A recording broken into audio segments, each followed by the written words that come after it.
জম্মু কাশ্মীৰত অনুষ্ঠিত SBKF দশম ৰাষ্ট্ৰীয় গেমছৰ পাৱাৰ লিফটিং বিভাগত স্বৰ্ণ পদক লাভ শিৱসাগৰৰ সুপ্ৰিয় সংগীত দত্তৰ। 100 কেজি শাখাত অসমক প্ৰতিনিধিত্ব কৰি ৰাজ্যখনলৈ এই গৌৰৱ কঢ়িয়াই আনিছে নআলি শ্ৰীমন্ত নগৰৰ বাসিন্দা সুপ্ৰিয়ই। অসম চৰকাৰৰ ৰাজ্যিক মহিলা আয়োগৰ সদস্যা বিনীতা শইকীয়া দেই সুপ্ৰিয়ক তেওঁৰ সফলতাৰ বাবে সম্বৰ্ধনা আগবঢ়ায়।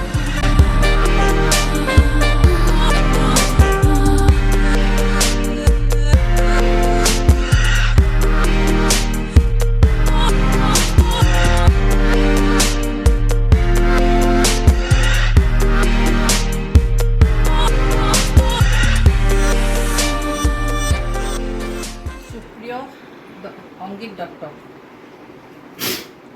আজি তেখেতৰ গৃহত উপস্থিত হৈছোহি। খবৰটো পাই সঁচাকৈ ভাল লাগিলে। আমাৰ শিৱসাগৰ জিলাৰ লগতে অসমবাসীৰ কাৰণে এটা সুখবৰ, যিহেতুকে আমাৰ শিৱসাগৰৰে এজন সুসন্তানে ৰাষ্ট্ৰীয় গেমত জম্মু কাশ্মীৰত তেখেতে যি গ'ল্ড মেডেল পাবলৈ সক্ষম হ'ল, আমাৰ অসমবাসীৰ কাৰণে তেখেতে কঢ়িয়াই আনিলে এটা ভাল খবৰ। কঢ়িয়াই অনাৰ পিছত লগতে আমাৰ শিৱসাগৰবাসীও ৰাইজৰ কাৰণে এটা খবৰ কঢ়িয়াই আনিলে সঁচাকৈ ভাল লাগিলে। এনেকুৱা সন্তান আমাৰ সমাজত বহুত আছে আৰু তাৰ ব্যতিক্ৰমো আমাৰ সুপ্ৰিয় সংগীত দত্তও নহয়, তাৰ পিছ পৰি থকা নাই। সঁচাকৈ যেতিয়া মই খবৰটো পাইছিলোঁ, আচলতে এইখিনিতে বুলি মই ঘৰটো গম পোৱা নাছিলোঁ, আৰু যেতিয়া খবৰ খোজ লৈ গম পালোঁ যে সুপ্ৰিয় সংগীত দত্তৰ ঘৰ এই ৰংঘ চাৰিআলিতে, তেতিয়া আমি আমাৰ যিসকল যুৱক আছে আমাৰ লগত যি সংগ দিয়ে সেইসকলৰ লগত আলোচনা কৰিছিলোঁ, আৰু তেখেতৰ গৃহত আহিবলৈ মোৰ এটা যথেষ্ট ইচ্ছা প্ৰকাশ হৈছিল। কাৰণ যিহেতুকে আমি সেইসকল সন্তানক যিসকলে আজি আমাৰ সমাজৰ কাৰণে আগবাঢ়ি পিনি তেওঁলোকে নিজৰ লগতে সমাজখনক আগবঢ়াই লৈ যাবৰ কাৰণে যিখিনি চেষ্টা কৰিছে, সঁচাকৈ ভাল লাগিছে। আৰু আমি সামান্যতম তেওঁলোকক উৎসাহ দিব পাৰিছোঁ, আৰু আগতেও তেনেকৈ ধৰণে আমাৰ বহু যুৱক যুৱতীক আমি তেনেকুৱা ধৰণৰ উৎসাহ আমি প্ৰদৰ্শন কৰিব পাৰিছোঁ। আমাৰ হাতত দিবলগীয়া একো নাই, তেওঁলোকৰ ওচৰত আমাৰ মৰম আৰু আশীৰ্বাদেই আমি দিব পাৰিম। আৰু সুপ্ৰিয় দত্তৰ মাক দেউতাক লগতে মোৰ ৰাতিতে আছে তেখেতৰ আইতাক।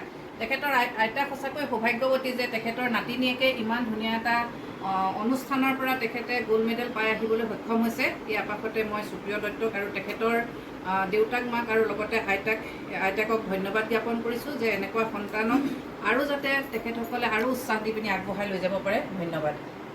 ইয়াৰ পিছতে মই পিতৃকো সুপ্ৰিয় সংগীত দত্তলৈ আমি আন্তৰিক অভিনন্দন জ্ঞাপন কৰিছোঁ। অসম ৰাজ্যিক মহিলা আয়োগৰ সদস্যা বিশিষ্ট সমাজসেৱিকা শ্ৰদ্ধা বিনীতা শইকীয়া দেই বাইদেউ, তেখেত আজি শুভেচ্ছা জনাবৰ কাৰণে আহিছে ভাল খবৰটি পায়। তাৰ পিছতে মুকুন্দ মাধৱ শইকীয়া তেখেতো আহিছে জ্ঞানদীপ, আৰু আমি আহি আচলতে বাহিৰত এনেধৰণৰ ব্যতিক্ৰমী কাৰ্যসূচীসমূহ হাতত লৈ থাকোঁ। আৰু এই পাহতে আমি সম্বৰ্ধনা পত্ৰখন পাঠ কৰি দিব বিচাৰিছোঁ। অসম ৰাজ্যিক মহিলা আয়োগ, বেলতলা, বাইদাগাঁও, গুৱাহাটী। ইমেইল অভিনন্দন পত্ৰ প্ৰতি শ্ৰীমান সুপ্ৰিয় সংগীত দত্ত, নআলি শ্ৰীমন্ত নগৰ, শিৱসাগৰ।